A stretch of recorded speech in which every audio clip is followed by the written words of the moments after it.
Good morning from Mirik. আজকে date হচ্ছে 17 তারিখ জুন মাসের। বিভৎস বৃষ্টি পড়ছিল সকাল থেকে, জাস্ট এখন ঘড়িতে বাজছে প্রায় 8:30। বৃষ্টিতে খানিকটা হলেও কমতি ধরেছে। সো এবার আর তো কিছু নেই, বৃষ্টি কমে যাচ্ছে। টুকটুক করে এবার বাইকে সমস্ত লাগেজপত্র মাউন্ট করতে হবে আর বেরোতে হবে। এবারকার এক্সপিরিয়েন্স যেটা থাকলো সেটা সত্যি বলার কথা না, পুরো জাস্ট এরকম বৃষ্টিতে ভিজে উঠানোর মতো, শুধু ভিজে উঠানোর মতো। দেখো বলতে বলতে জল পড়ে যাচ্ছে কাছে। So mix experience. বর্ষা যদি কেউ ভালোবেসে থাকো তাহলেই পাহাড়ে এসো, আদারওয়াইজ এই টাইমটা এখন আগামী at least 15 days try to avoid. আর পেলিং না গিয়ে যে ডিসিশনটা নেওয়া হয়েছে সেটা বেস্ট ডিসিশন ছিল, কারণ সত্যিই অবস্থা খুবই খারাপ, সিকিমের খুবই খারাপ। চলো রেডি হওয়া যাক। ঘড়িতে বাজছে 10টা 10 আর এখন বেরোচ্ছি মিরিক থেকে। মানে এই পাহাড়ে ওঠার পর থেকে আজকে প্রথম রেনকোট ছাড়া শুধু রাইডিং জ্যাকেট পরেছি, কারণ বৃষ্টিটা আজকে নেই। হোপ ফর গুড, দেখা যাক ওয়েদার কেমন থাকে নিচে। অ্যাজ ইট ইজ আপডেট দিতে আছি, চলো।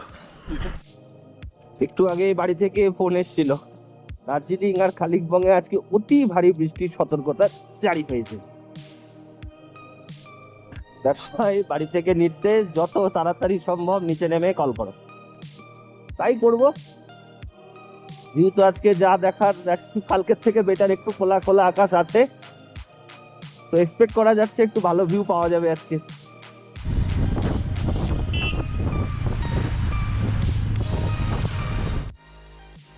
এতদিন রাইড করার পরে আজকে একটু খোলা খোলা ওয়েদার পাওয়া গেছে, তাই ভাবলাম একটু দাঁড়াই।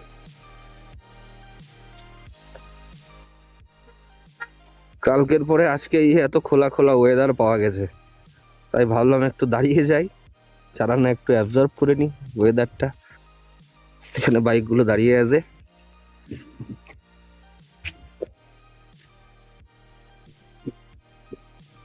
ওয়াও, আজকে ওয়েদার একটু এদিকে খোলা খোলা পাওয়া গেছে, কিন্তু আবার অতি ভারী বৃষ্টির সতর্কতাও রয়েছে। সাগর অনেকটাই পিছনে পড়ে গেছে, ও ভিউ দেখছে আজকে। এতদিন পরে বেশ খোলা খোলা পেয়েছে আকাশ, তো ওর ক্যামেরা থামছে না, আর মোটামুটি ওর অ্যাকশন ক্যামেরার মেমোরি প্রায় ফুল। একটা করে ডিলিট করছে, একটা করে তুলছে।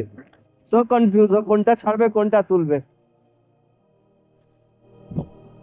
যাক, ফাইনালি একটা ঝকঝকে ওয়েদার তো পাওয়া গেল। ঝকঝকে ইন দ্যাট সেন্স ভিজিবিলিটি ভালো, বৃষ্টি নেই, মেঘ নেই, কুয়াশা নেই,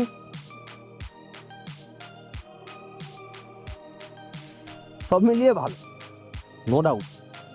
সবকিছুই অভিজ্ঞতা হচ্ছে এই রাইডে। যদিও রাইডটা খুবই শর্ট, খুবই চেনা রুট, কিন্তু এই চেনা রুটের অচেনা জিনিসগুলো এবার দেখতে পেলাম আমি, একমাত্র এবং একমাত্র ভারী বর্ষণের জন্য।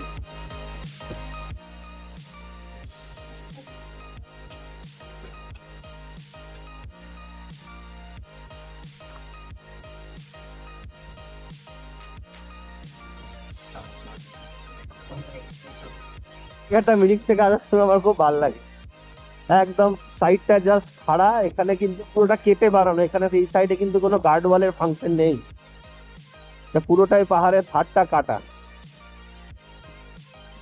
এতটা নিচে এসেও যে মেঘের দেখা পাবো সেটা ভাবিনি। অ্যাকচুয়ালি কি হয়, বেশ কিছু ভ্যালির মধ্যে না মেঘ ট্র্যাপ হয়ে যায়, এই কেসটা এই জায়গাটাতে হয়েছে। উপর থেকে দেখছিলাম এই দিকটা পুরো সাদা, কারণে মেঘটা উপর উঠতে পারে, জাস্ট পুরো ট্র্যাপ হয়ে গিয়ে গোটাটা ওই জন্য সাদা। ইনস্ট্রাকশন বোর্ডটা দেখো, নিচে নিচে। কোনটা কে জানে, ইনস্ট্রাকশন বোর্ডটা দেখো কি লেখা আছে, কোথায় যাচ্ছে। ওই জাস্ট উপর থেকে এলাম, বুঝতে পারছো, ওই উপর থেকে যতটা মেঘ সব উপরে, নিচটা আপাতত পরিষ্কার লাগছে। এটা লাস্ট কয়েকটা টার্ন বাকি আছে, জাস্ট একটু পরে নিচে নেমে পড়বো দুদিয়াতে। অসাধারণ লাগলো, আর অসাধারণ ওয়েদারটা এদিকে। জাস্ট ওই উপর থেকে এলাম, যেখানে দেখা যাচ্ছে মেঘের রং কালো, খুব লাগলো ভালো চালিয়ে। চলো চলে এলাম দুধিয়া, পাহাড়ের গল্প শেষ, এবার প্লেনের উপর দিয়ে গাড়ি টানা।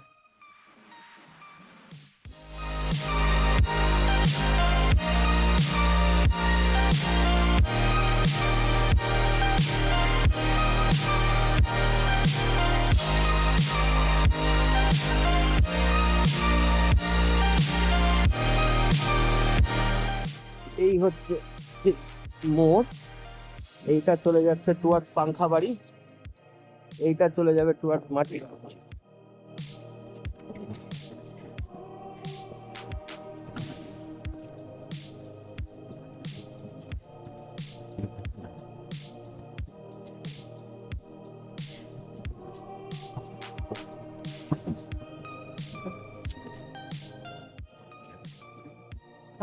চলে এলাম মাটিকাটার খাপড়াইল মোড়।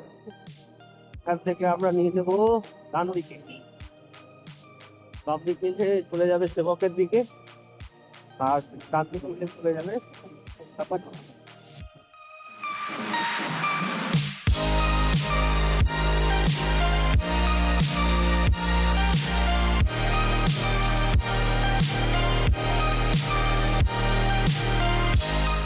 চলে এলাম ঘোষপুকুর।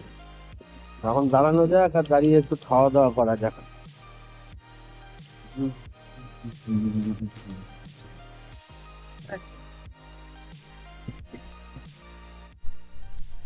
চলো ঘোষপুকুরে যা হয় অ্যাজ ইউজুয়াল, একটু করে আনারসের জুস খেয়ে নিলাম।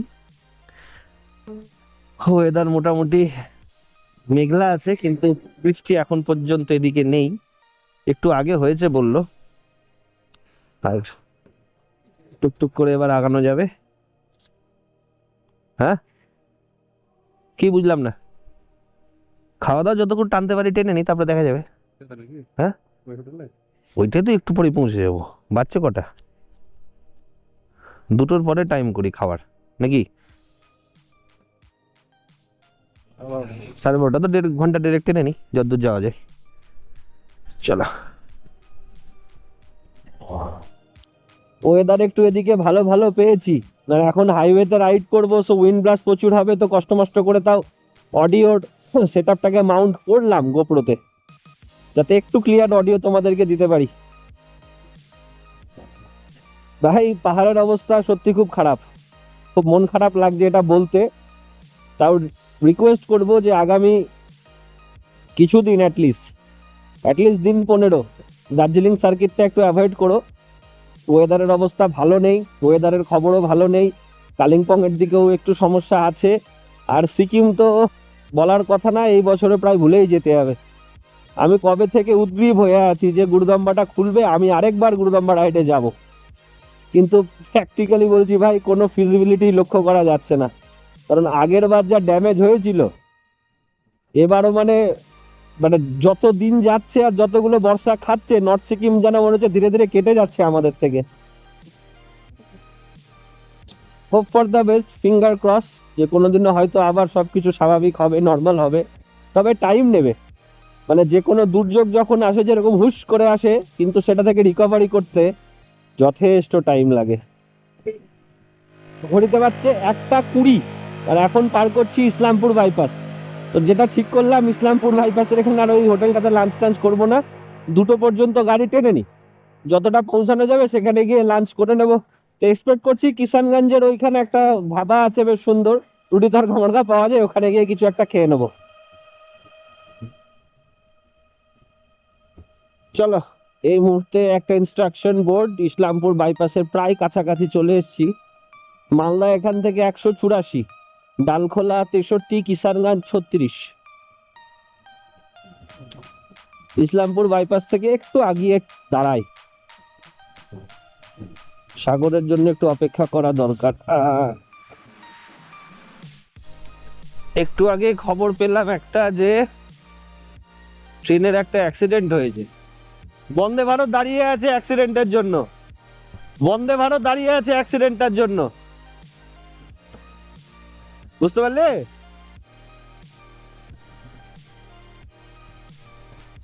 সামনে একটা ভালো হোটেল আছে, হ্যাঁ রুটি তরকা খাবো ওখানে, সামনে একটা ভালো হোটেল আছে, রুটি তরকা খেয়ে নেবো।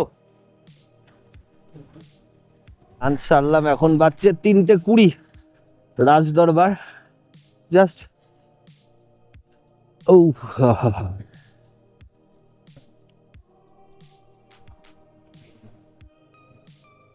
3:20 বাজছে, এখনই লাঞ্চ সারলাম আর জাস্ট ডালখোলা ঢুকে যাবো এখনই।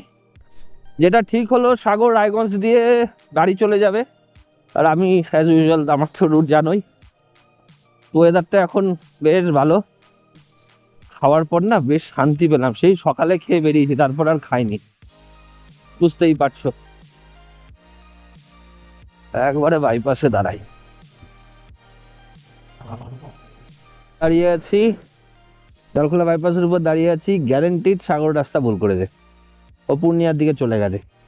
ও ম্যাপও দেখে না, কিছুই না, এতক্ষণ ধরে দাঁড়িয়ে আছি কোনো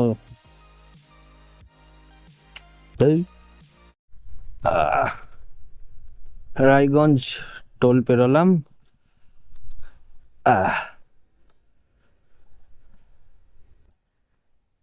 তুমি তো নিচ দিয়ে চলে যাও, আমি যেখানে উপর উঠবো সেখানে নিচে নেমে যাবা, যেখানে আমি উপর দিকে উঠবো সেখানে নিচে নেমে যাবা। আর ওখানে কি হয়েছিল বলতো মিস্টেকটা? আমি সালা একটু অন্য মাইন্ডে গাড়ি যাওয়া গাড়ি যাচ্ছে আর পিছনে পিছনে আমি উঠে গেছি। আমি ওই সাইডে আর খেয়াল করিনি, মানে এই সাইডে গাড়িটা আর সামনে একটা গাড়ি, আমি উঠে চলে গেছি। মোটামুটি একটু ভালো গেছি। তাও কিলোমিটার 5-6 কোনো ভুলই নাই। হ্যাঁ, তার কি করে খেয়াল পড়লো? আচ্ছা, এটা ব্রিজ আছে, বুঝলেন? ব্রিজের উপর দিয়ে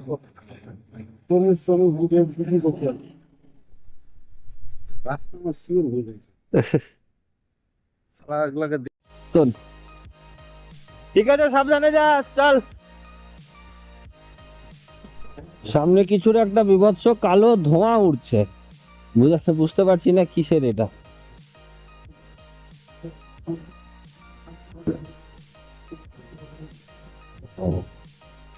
কোনো টায়ার ফায়ারে আগুন লাগিয়েছে মোস্ট প্রবাবলি। একটু মায়ের মন্দিরে গেছিলাম, কারণ সিকিম থেকে ফেরার সময় আমার যে দুর্ঘটনাটা ঘটেছিল সেটা এইখানে একদম মায়ের কৃপায় কিছুই হয়নি।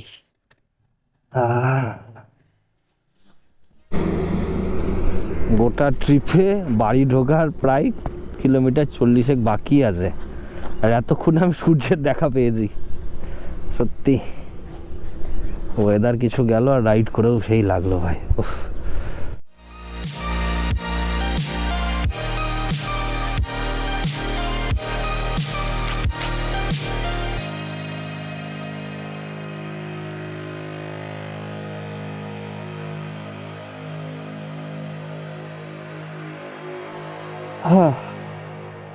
সো বাড়ি থেকে বেরোনো এবং বাড়িতে ফেরার পথের যে জার্নি, তাতে এখন 666 কিলোমিটার জার্নি কমপ্লিট হলো। সো ফাইনালি এবার কনক্লুশনের পালা, বাড়ি প্রায় ঢুকেই যাব।